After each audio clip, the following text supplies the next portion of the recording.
Ah, my child, sit down. Let me tell you a tale you won't forget. This is the story of Tunde the tailor. He came from the city, young, gifted, full of ambition. His hands, swift like the wind. He said, "Let me start a peaceful life in this quiet village." He found a small place to rent. It was very cheap. Why? Because it stood beside an old shrine. A shrine so ancient, even the shadows bowed in silence. But Tunde? He laughed.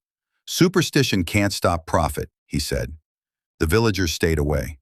Mama Eid, the oldest elder, warned him. Where spirits once lived, threads must never cross. But he just chuckled. He set up his sewing machine, and business began. The first week, he made school uniforms, wrappers, and agbadas. Customers came, but animals avoided the area. Chickens refused to peck near. Children sprinted past, holding their breath. And every evening, he heard footsteps that never knocked. Then she came, a woman, skin pale, eyes deep, and she had no shadow. She placed white cloth on his table. "Make this into a wrapper," she whispered, "and speak no word while you sew." Before he could blink, she vanished. He laughed. Strange people. That night he began to sew, but the air turned cold, colder than harmattan. As he sewed, blood appeared on the needle, but his fingers were fine. Still, he finished the wrapper, folded it, left it on the table. At midnight, the cloth unfolded by itself. The needle jumped.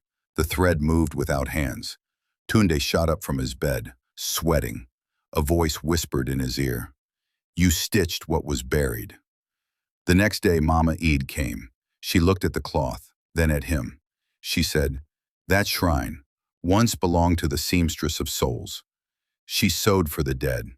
Anyone who stitches what belongs to her is claimed."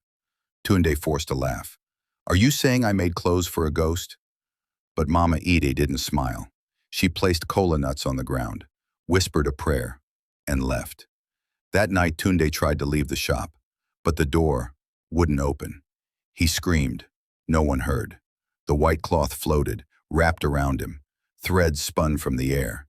They stitched his arms, his legs, until silence. By morning, the shop door creaked open. Inside, empty. Except one thing, a brand new white wrapper, folded neatly on the table, and stitched into its edge was the name, Tunde. Mama Ide arrived last. She touched the wrapper, closed her eyes. Even the dead wear what belongs to them. Since that day, no one rents that shop. But if you pass by during a new moon, you may hear the hum of a sewing machine that runs by itself. Thanks for watching. Please like and subscribe.